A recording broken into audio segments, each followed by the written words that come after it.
बच्चों, आज हम जो हमने कल हाफ स्टोरी समझी थी 3 क्वेश्चंस, उसकी आधी स्टोरी आज पूरी करेंगे। ठीक है, पेज नंबर 12 पे हमने लास्ट के 2 पैराग्राफ्स हमारे बाकी थे। पेज नंबर 12 पे मैं सेकेंड लास्ट पैराग्राफ पे हूँ। The king was very happy The king was very happy to have made peace with his enemy so easily and to have won him over as a friend. राजा बहुत खुश हुआ। राजा क्यों खुश हुआ? क्योंकि उसने अपने एनिमी, अपने दुश्मन के साथ शांति कर ली थी, सुलह कर ली थी, और इतनी आसानी से सुलह कर ली थी। And to have won him over as a friend, और वो उसने उसको as a friend जीता था, मतलब दोस्त बन गया था।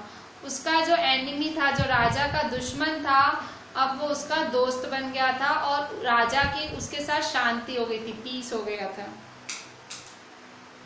He not only forgave him but said he would send his servants and his own doctor to look after him, and he promised to give back the man his property. राजा ने क्या किया? राजा ने सिर्फ उसको राजा ने उसको फॉरगिव, राजा ने उसको कहते हैं ना माफी तो दी ही, राजा ने उसको माफी दी, पर साथ में राजा ने बोला मैं मेरे नौकर भी भेजूंगा तेरे पास, और तेरे पास अपना खुद का डॉक्टर भी भेजूंगा जो तेरी देखभाल करे। और उसने उस आदमी को बोला कि जो मैंने तेरी जमीन छीनी थी, तेरी प्रॉपर्टी तेरे से ली थी, वो भी मैं तेरे को वापस कर दूंगा। तो राजा क्यों खुश हुआ? राजा इसलिए खुश हुआ क्योंकि उसने एक दुश्मन को दोस्त बना लिया था, और वो भी शांति से। ठीक है, वरना मतलब इसे लड़ाई झगड़ा मारपीट या जैसे राजा की मौत होने वाली थी वो नहीं हुई। ठीक है, वो तो मारने ही आया था ना। तो मतलब राजा को खुशी थी कि शांति से सारा मामला सुलझ गया, और उसने बोला कि मैं तेरे पास अपने सर्वेंट्स भेजूंगा, अपने डॉक्टर्स भेजूंगा तेरी देखभाल के लिए, और मैंने जो प्रॉपर्टी तेरी ली है वो मैं रिटर्न कर दूंगा तेरे को। Leaving the wounded man, the king went out of the hut and looked around for the hermit. Before going away, he wished once more to get answers to his questions. राजा ने उस घायल आदमी को वहीं छोड़ दिया और राजा बाहर निकल गया झोपड़ी में से, और वो हर्मिट मतलब साधु को ढूंढने लगा। Before going away, he wished once more to get answers to his questions. राजा जाने से पहले अभी भी अपने वो 3 सवालों के जवाब उस साधु से, उस हर्मिट से पूछना चाहता था। The hermit was on his knees sowing seeds in the beds that had been dug the day before. Hermit क्या कर रहा था? साधु बाहर अपने घुटनों के बल बैठ के, ऑन हिज नीज का मतलब घुटनों के बल बैठा हुआ था, और वो जो सारी मिट्टी थी उसमें बीज डाले जा रहा था। राजा ने जो खुदाई की थी ना एक दिन पहले ही, हर्मिट उसमें बीज डाले जा रहा था। ठीक है, That had been dug the day before. The king went up the hermit. राजा किसके पास गया? हर्मिट के पास गया। And said, और बोला, For the last time I beg you to answer my questions, wise man. राजा ने बोला लास्ट टाइम मैं तेरे से रिक्वेस्ट करता हूँ। BEG बैग का मतलब ऐसे होता है भीख मांगता हूँ, पर राजा तो नहीं ऐसे बोलेगा। राजा ने रिक्वेस्टेड टोन में बोला हुआ, बैग यू मतलब एक रिक्वेस्ट वाले टोन में बोला। तो बोला मैं आखिरी बार तुझे रिक्वेस्ट करता हूँ कि भाई वो महान वाइज मैन मतलब वो इंटेलिजेंट आदमी, मेरे को लास्ट टाइम मैं तेरे को बोल रहा हूँ, प्लीज मुझे क्वेश्चंस का answer they they. You have already been answered, said the hermit, still bending down to the ground and looking up at the king as he stood before him. मैं ये पेज नंबर 13 की पहली line पढ़ रही हूँ। Hermit क्या बोलता है राजा को? You have already been answered. तुझे तेरे सवालों के जवाब पहले ही मिल चुके हैं। अभी भी वो हर्मिट नीचे ग्राउंड पे ही झुका हुआ था, और अभी भी वो राजा की तरफ ही देख रहा था, and looking up at the king as he stood before him. ठीक है, वो राजा की तरफ ही देख रहा था, और जब राजा उसके सामने खड़ा था उसकी तरफ देख के उसको बोलता है राजा उसको पता नहीं था, वो उसको बोलता है कि तुझे तेरे सवालों के सारे जवाब मिल गए हैं। कैसे मिले जवाब? How have I been answered, what do you mean? कह रहा है कैसे मुझे सारे जवाब मिले, बता तेरा मतलब क्या है। Do you not see, replied the hermit, if you had not pitied my weakness yesterday and had not dug these beds for me, you would have gone away. Then that man would have attacked you and you would have wished you had stayed with me. So the most important time was when you were digging the beds and I was the most important man and to do me good was your most important business. अब देखो hermit इसे क्या समझा रहा है, तुझे दिखता नहीं है, अगर तूने मुझ पे दया नहीं खाई होती कल, राजा को क्या बोलता है वो हर्मिट कि तूने कल मुझ पे दया नहीं खाई होती, पिटीड, PITIED, पिटीड का मतलब दया, राजा को बोलता है तूने कल मुझ पे दया नहीं खाई होती और तूने ये तूने मेरे लिए खुदाई नहीं की होती तो तू चला जाता, क्योंकि खुदाई करने में राजा को सुबह से शाम हो गई। बोले अगर तूने मुझ पे दया नहीं खाई होती, खुदाई नहीं की होती तो तू यहाँ से चला जाता सुबह का सुबह। पर अगर तू चला जाता तो वो आदमी तेरे को अटैक करने के लिए बैठा होता तो वो तुझे अटैक कर देता था, अटैक कर लेता। पर तूने क्या किया, तू मेरे साथ ही रहा, मतलब तूने विचार करके तू मेरे साथ ही रहा।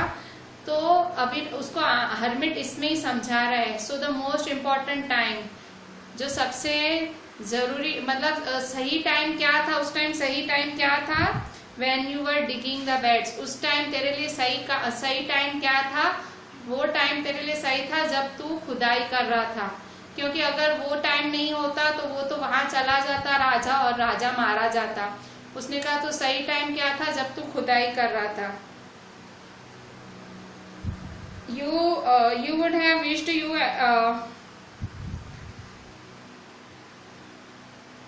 would have gone away, then that man would have attacked you. You would have wished had stayed with me. So the important time was when you were digging the beds and I was the most important man.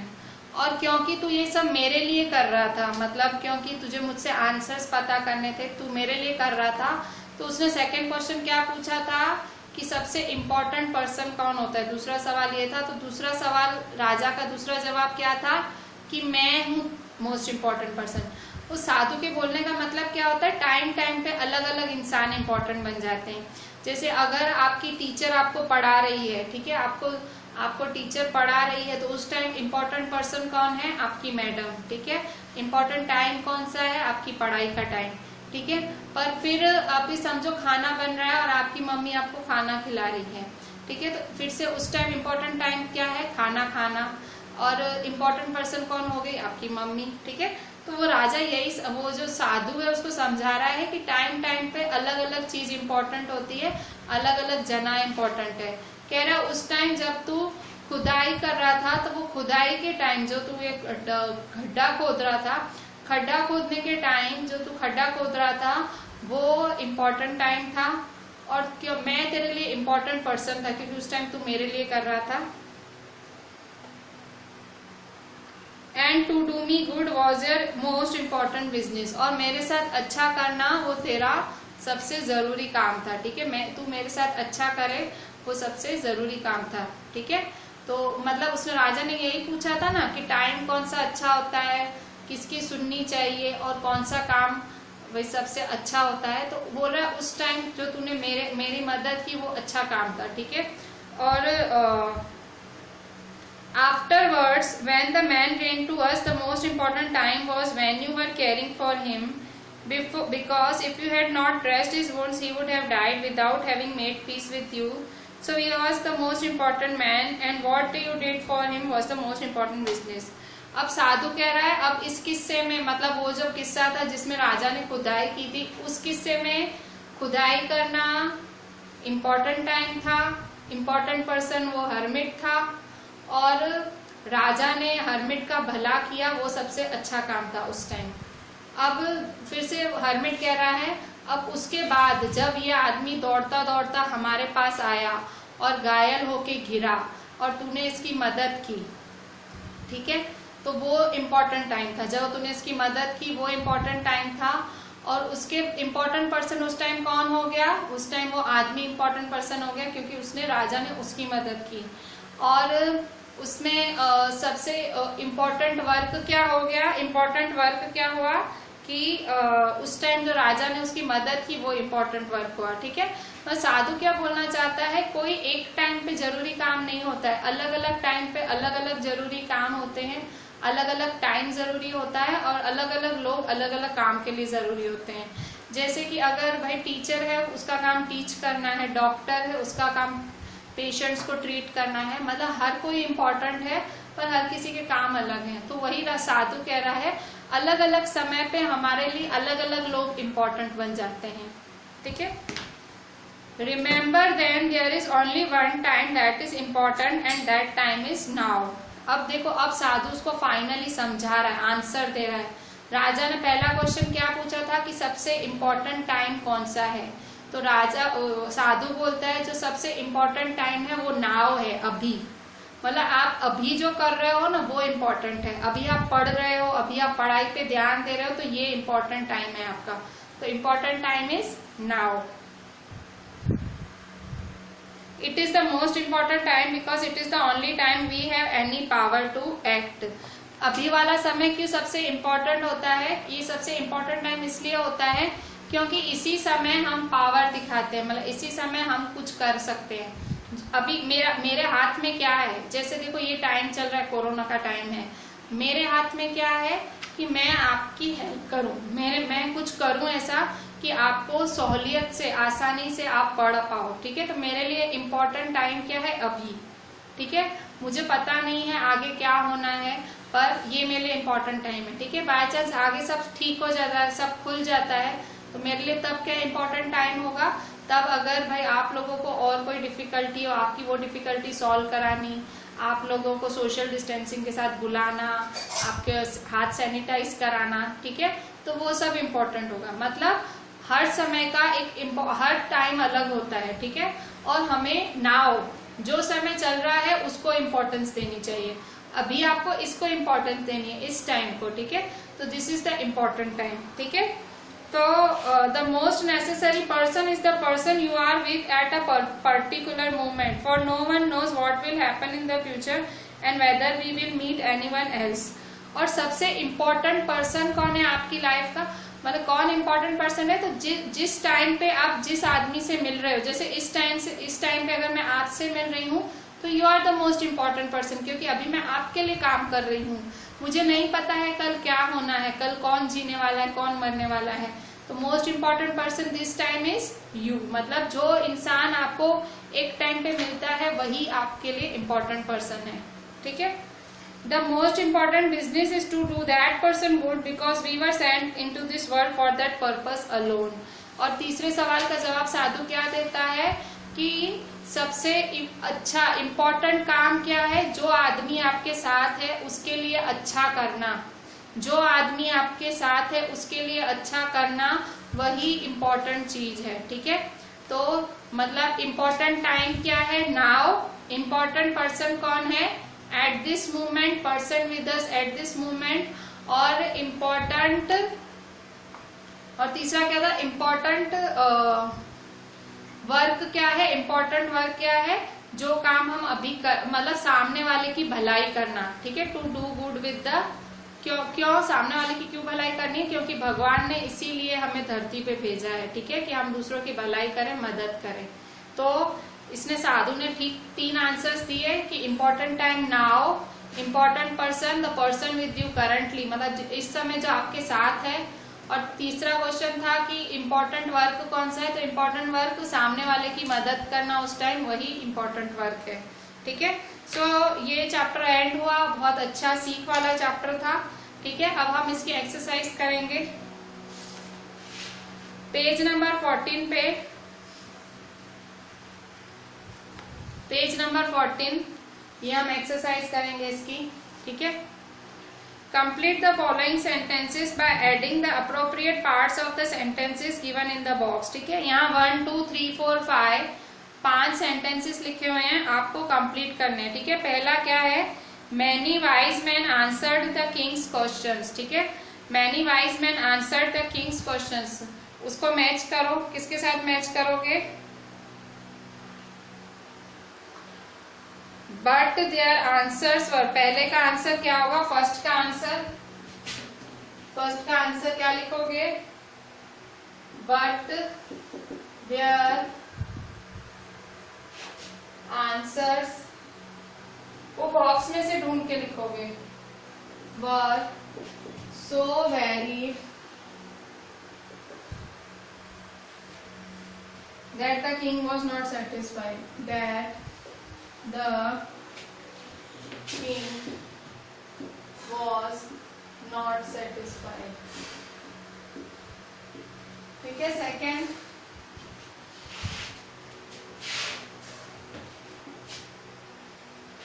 Second क्या है, someone suggested that there should be a council of wise men. किसी ने क्या बोला, council of wise men होना चाहिए, तो उसका आंसर क्या होगा, to help king act at the right time.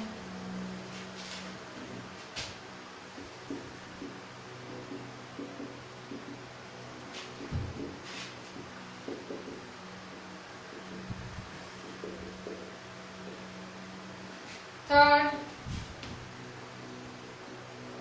someone else suggested that king should have a timetable. Time क्यों होना चाहिए राजा के पास, तो and followed strictly, राजा को उसको follow strict करना चाहिए, follow it strictly.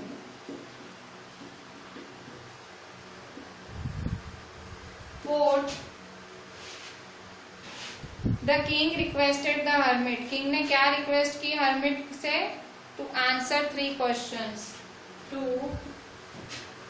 answer 3 questions. ठीक है. 5, the king washed and dressed the bearded man wound,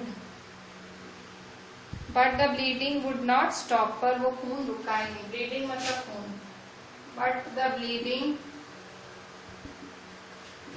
would not stop. ठीक है, bleeding would not stop. अच्छा, इसके बाद वर्किंग विद द टेक्स्ट है. वर्किंग विद द टेक्स्ट में हम क्वेश्चन आंसर्स करेंगे. ठीक है, क्वेश्चन 1,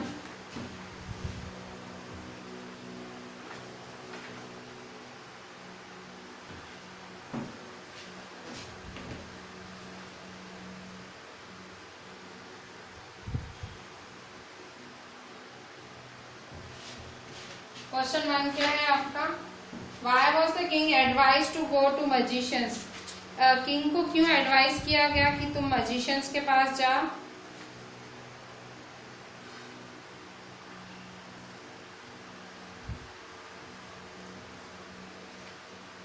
पेज नंबर 8 पे इसका आंसर है, पेज नंबर 8 पे क्वेश्चन 1 का आंसर. ठीक है, answer the following questions, answer the following questions.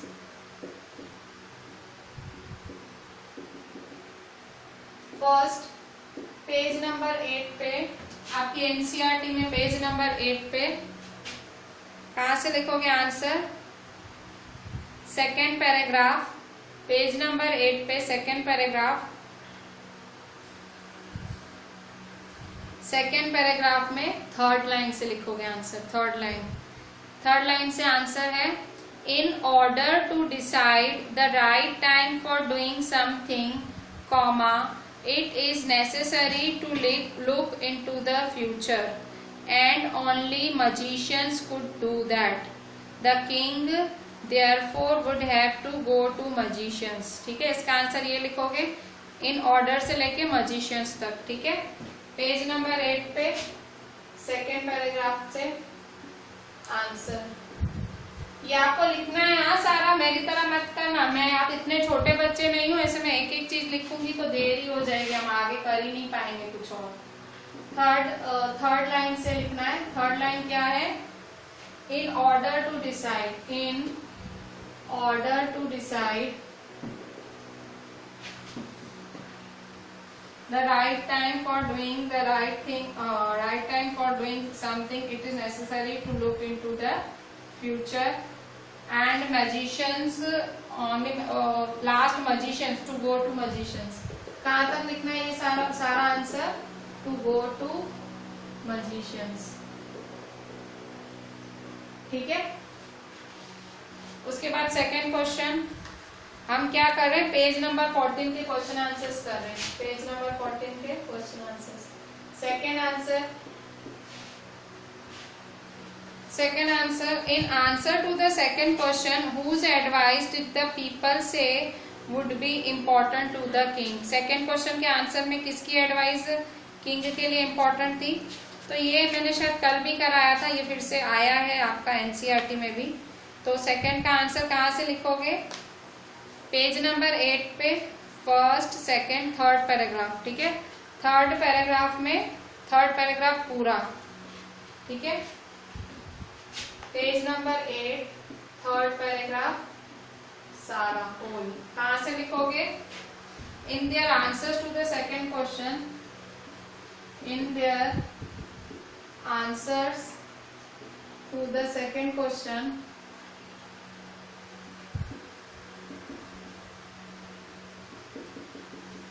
Most necessary, most necessary,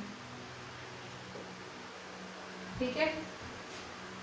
फिर answer 3, what suggestions were made in answer to the third question? ये भी मैंने कल कराया था पर आया है तो फिर से लिखना पड़ेगा। आंसर 3, कौन सी सजेशन दी गई थी थर्ड क्वेश्चन में राजा को? थर्ड क्वेश्चन में कौन सी सजेशन दी गई थी? तो पेज नंबर 8 पे first, second, third, fourth paragraph पूरा। पेज नंबर 8 में फोर्थ पैराग्राफ होल। कहां से कहां तक लिखोगे answer? To the third question, some said science, others chose fighting and yet others religious worship. To the third question से worship तक, to the third question से वर्शिप तक, ठीक है। Answer 4, did the wise man win the reward? If not, why not? क्या जो wise man थे जिन्होंने राजा को इतनी सारी सलाहें दी थी, क्या उनको पैसे मिले? क्यों नहीं मिले? Answer 4, answer 4, did the wise man win the reward? Why not? Page number 8 पे ही, पेज नंबर 8 पे ही first, second, third, fourth, fifth paragraph, fifth paragraph में पहली 2 लाइनें, ठीक है। पेज नंबर 8 पे फिफ्थ पैराग्राफ में 2 लाइन्स, ठीक है। कौन सी 2 लाइन्स? कहां से कहां तक? 1, 2, 3, 4, 5. As the answers to his questions were so different, the king was not satisfied and gave no reward.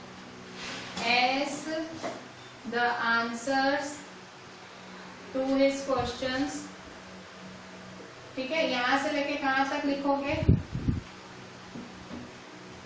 No reward तक,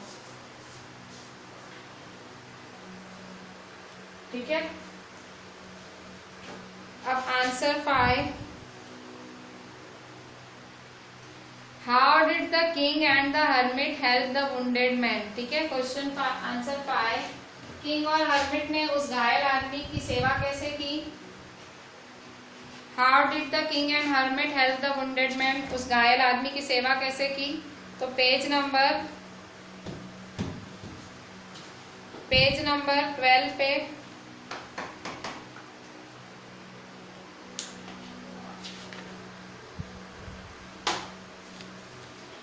पेज नंबर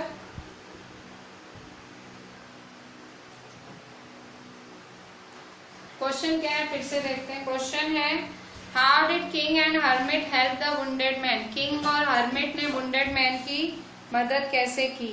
ठीक है, तो कैसे मदद की? पेज नंबर 11 पे सेकेंड लाइन से, ठीक है, पेज नंबर 11 से पेज नंबर 10 से लास्ट लाइन पे, पेज नंबर 10 से last line, page number 10 last line, page की लास्ट लाइन, कौन सी है last line? The king and the hermit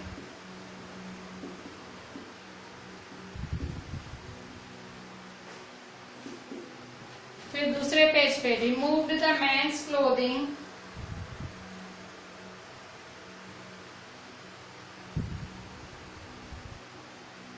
removed the man's clothing and found a large wound in his stomach. The king washed and covered it with his handkerchief, but the blood would not stop flowing. The king redressed the wound until at last the bleeding stopped. The man felt better and asked for something to drink. The king brought fresh water and gave it to him.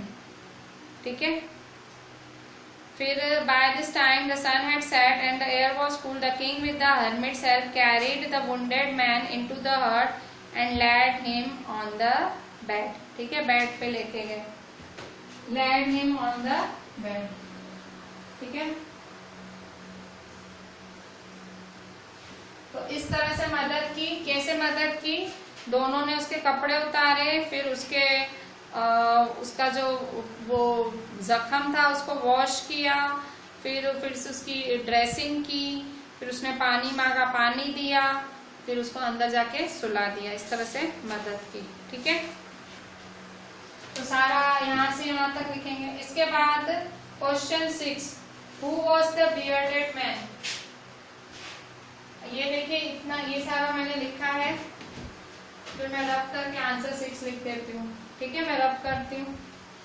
Answer 6, who was the bearded man, why did he ask for the Kings forgiveness. ठीक है, आप सोचो इसका answer, मैं रब करती हूँ उतनी देर. कौन था बियर्डेड मैन जिसने राजा, who was the bearded man, कौन था बियर्डेड मैन?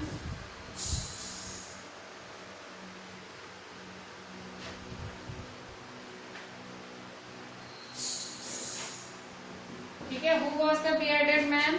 6th का फर्स्ट आंसर, कौन था bearded man, who was the bearded man. तो आंसर आपका मिलेगा आपको page number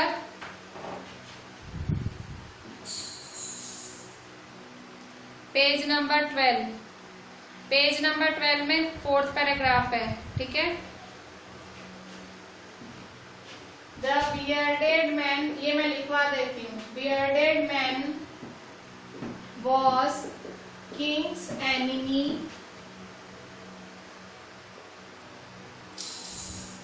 who had sworn to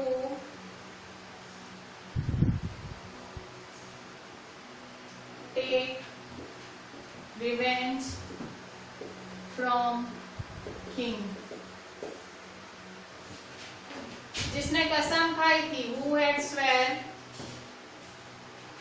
who swore, जिसने कसम खाई थी कि वो राजा से बदला लेगा. Because the king put his brother to death and seized his property. Because the king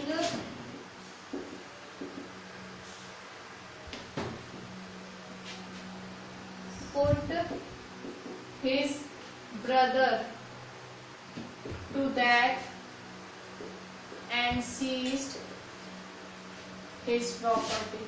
ठीक है, पहले का आंसर क्या होगा? 6 के फर्स्ट का आंसर बियर्डेड मैन कौन था? Bearded man was Kings enemy who swore to take revenge from him. जिसने कसम खाई थी कि वो राजा से बदला लेगा. Because the king put his brother to death and seized his property. क्योंकि राजा ने उसके भाई को मार दिया था और उसकी प्रॉपर्टी भी ले ली थी. ठीक है. Second, Why did he ask for the king's forgiveness? उसने राजा से माफी क्यों मांगी? Second,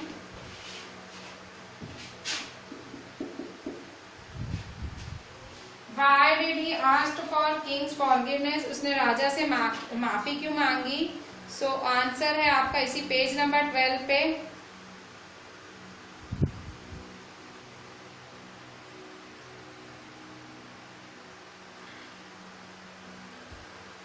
Because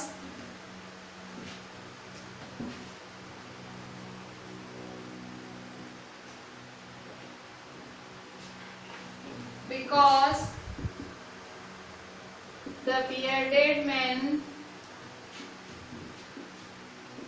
had come to kill the king, but the king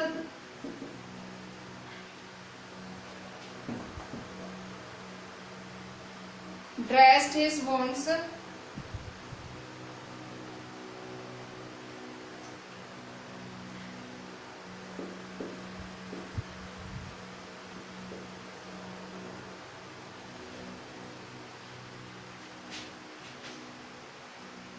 The bearded man wished to kill the king. wished उसने मतलब चाहा था. The bearded man wished to kill the king. The bearded man wished to kill the king, but the king dressed his wounds and saved his life instead. ठीक है. वो आदमी उसको मारने की चाह रख के आया था, पर राजा ने उसके जख्म पे मलहम लगाया. ड्रेस्ड मतलब ड्रेसिंग की उसके जख्म पे और उसकी जिंदगी बचाई. तो भी उसके राजा ने सो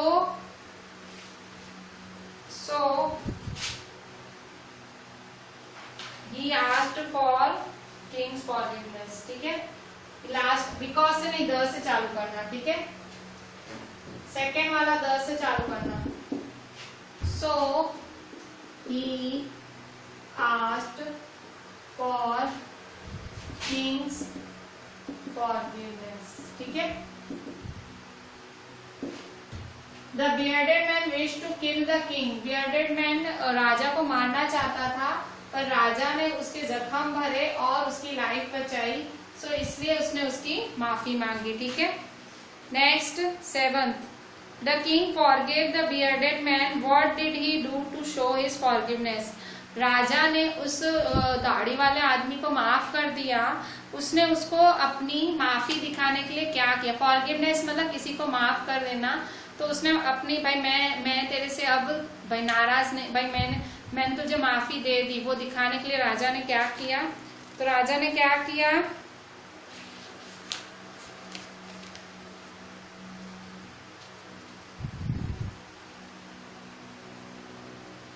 पेज नंबर 12 पे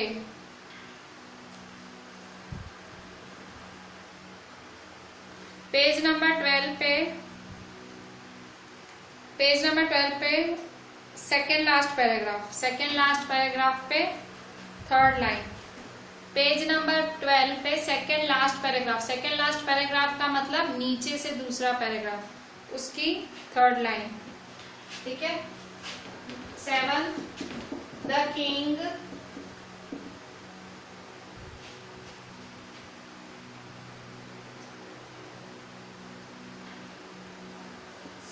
said to the bearded man that he would send his servants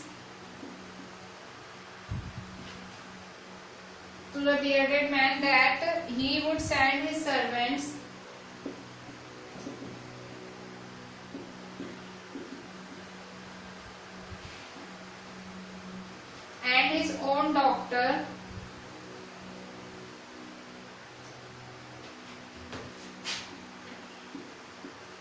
to look after him.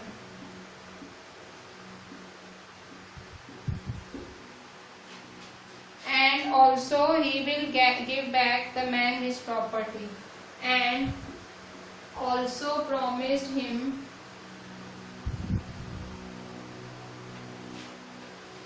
to give back the man his property, and also promised him to give back his property.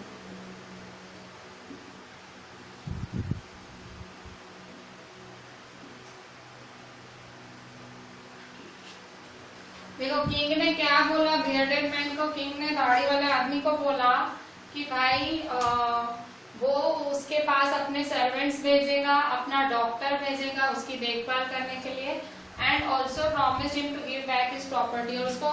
और उसको promise भी किया कि मैं तेरी जो भी मैंने जमीन जायदाद ली है वो सब मैं तेरे को रिटर्न कर दूंगा. तो इस तरह से राजा ने अपना बड़ा दिल दिखाया, भाई दिखाया, अभी मैंने तुझे माफ कर दिया, ठीक है। Last 8th number, What were the hermit's answer to the 3 question? Write each answer separately. Which answer do you like the most and why? ठीक है, मतलब हर्मिट के आंसर्स क्या थे 3 क्वेश्चंस के, ठीक है। हर आंसर सेपरेटली लिखो और आपको कौन सा अच्छा लगा answer.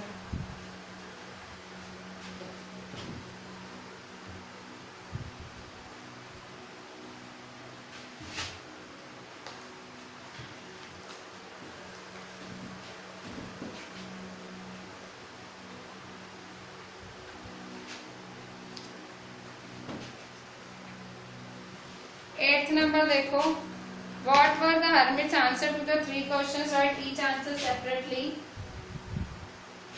Which answer do you like most and why? ठीक है, तो हर्मिट का आंसर क्या थे 3 क्वेश्चन के, तो पेज नंबर 13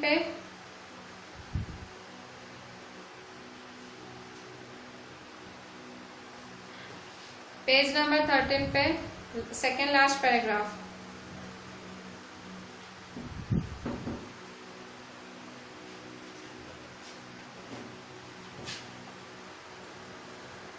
hermit के क्वेश्चंस के answer, what were the hermit answers, the hermit's answers to the 3 questions are, ठीक है। पहला आंसर क्या था hermit का, पहला आंसर क्या था, फर्स्ट वाला आंसर पेज नंबर 13 पे फर्स्ट वाला आंसर क्या था, the most important time to act is now. पहला, the most important time to act is now, ठीक है। फिर सेकेंड क्या था, last paragraph, the most necessary person is the person you are with at a particular moment, ठीक है। दूसरा answer था the most necessary person is the person you are with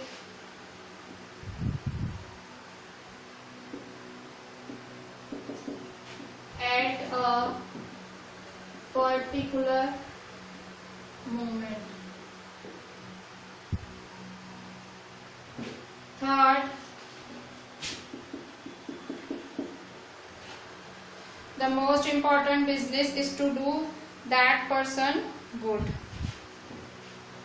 The most important business is to do that person good. ठीक है, तो ये तीनों answers थे हर्मिट के। और आपको कौन सा पसंद है, विच answer do you like the most and why, आपको सबसे अच्छा आंसर कौन सा लगा और क्यों। तो मैं लिखती हूँ, मुझे सबसे अच्छा आंसर थर्ड लगा, I like the third answer most. क्यों अच्छा लगा मुझे, क्योंकि लिखा हुआ है कि most important person is to do that person good, मतलब जो इंसान आपके साथ है आप उसका अच्छा करो। क्यों मुझे अच्छा लगा, क्योंकि भगवान ने हमें इसीलिए ही भेजा है, because God has sent us to earth to be kind and helpful to others.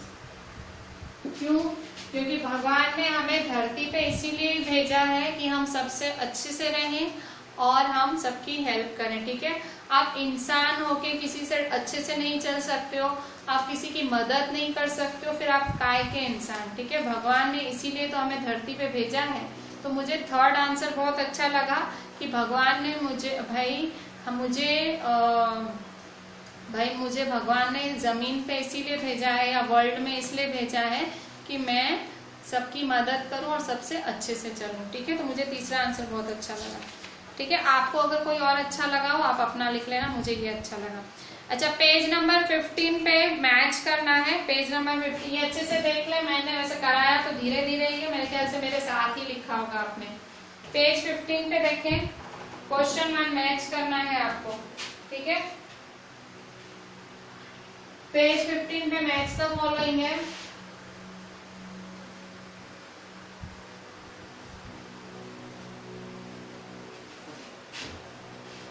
Question 15 पे पेज नंबर 15 पे क्वेश्चन 1 मैच द फॉलोइंग है।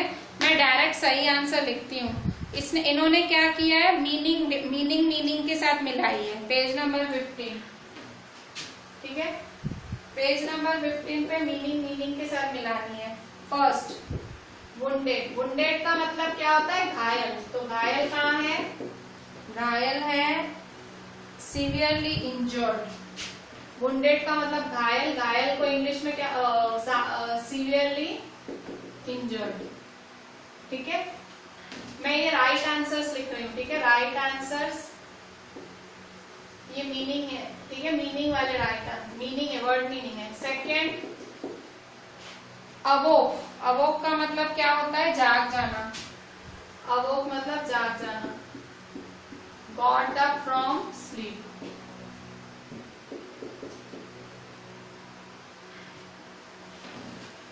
Three, forgive. फॉरगिव का मतलब माफ कर देना। माफ करने के लिए दूसरा वर्ड है पार्डन, PARDON। मैं जब 12th में थी ना, 12th साइंस में, मेरी फिजिक्स की टीचर घड़ी घड़ी बोलती थी पार्डन मी, पार्डन मी। उसकी आवाज इतनी धीरे थी ना, हमको सुनाई नहीं देती थी लास्ट बेंच पे, तो घड़ी घड़ी पार्डन मी करती थी। ठीक है, तो पार्डन मी मतलब मुझे एक्सक्यूज करो या मुझे माफ करो, फॉरगिव करो।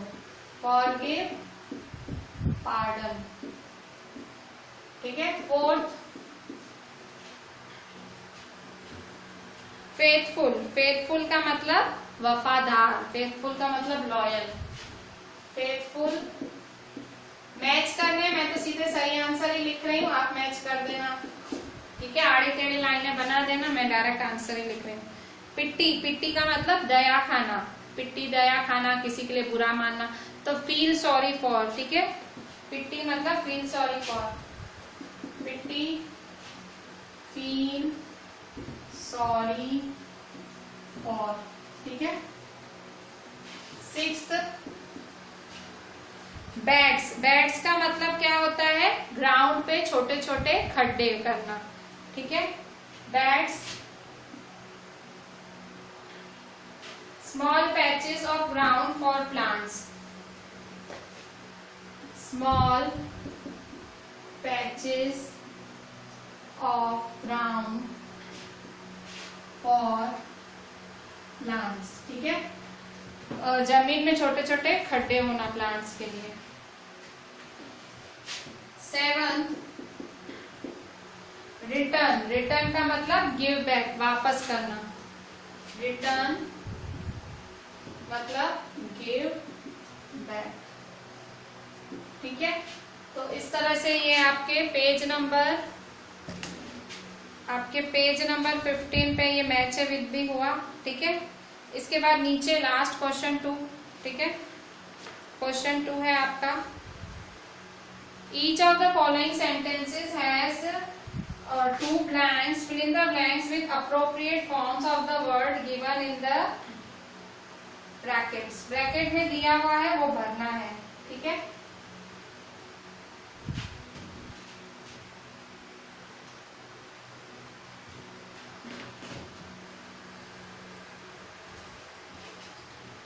पेज नंबर 15 पे क्वेश्चन 2।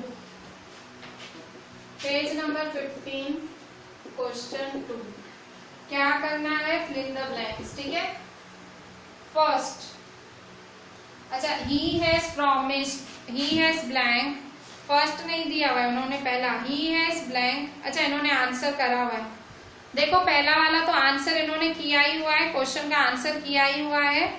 अब फर्स्ट वाले से पढ़ते हैं। फर्स्ट वाला, the blank said that only fresh evidence would make him change his blank. ठीक है।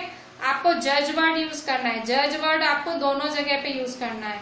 तो द जज सेड दैट, किसने बोला? जज ने। जज ने क्या बोला? The judge said that the only fresh evidence would make him change his judgment. ठीक है, क्या आएगा दूसरी ब्रैकेट में? जजमेंट। ठीक है। Second,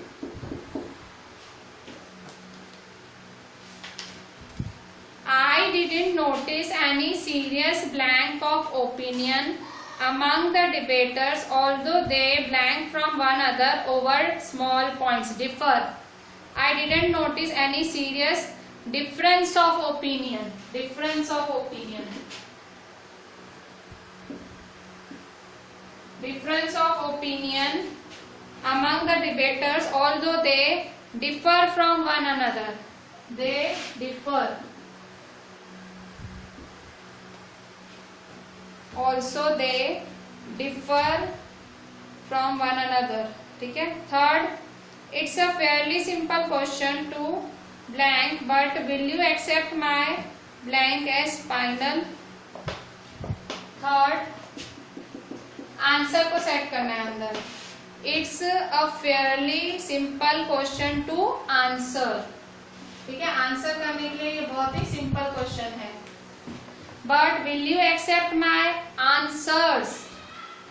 Answers as final. ठीक है। Fourth, it isn't blank that blank should always be the mother of invention. ठीक है। It isn't necessary. It isn't necessary that necessity ये है ना, ये कहावत है। Necessity should always be the mother of invention. Necessity ये कहावत है। Fifth, hermits are blank men, how they acquired their blank no one can tell. Hermits are wise men, W-I-S-E, wise men, how they acquire their wisdom, wise से wisdom बनता है, wisdom। ठीक है।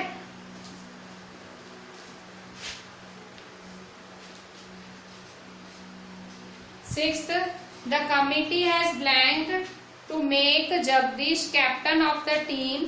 The blank is likely to please everyone. The committee has decided. The committee has decided। और दूसरा क्या बनेगा? Decision. देखो डिसाइड से डिसीजन बनता है। सिक्स्थ, ये सिक्स्थ हुआ ना, अब seventh, asking for blank is as noble as willingness to blank. Asking for forgiveness, अगर आप किसी से माफी मांगते हो तो माफी देने जितना ही जरूरी है। फॉरगिवनेस मतलब महान काम है, सॉरी जरूरी नहीं, महान। ठीक है। Forgiveness, asking for forgiveness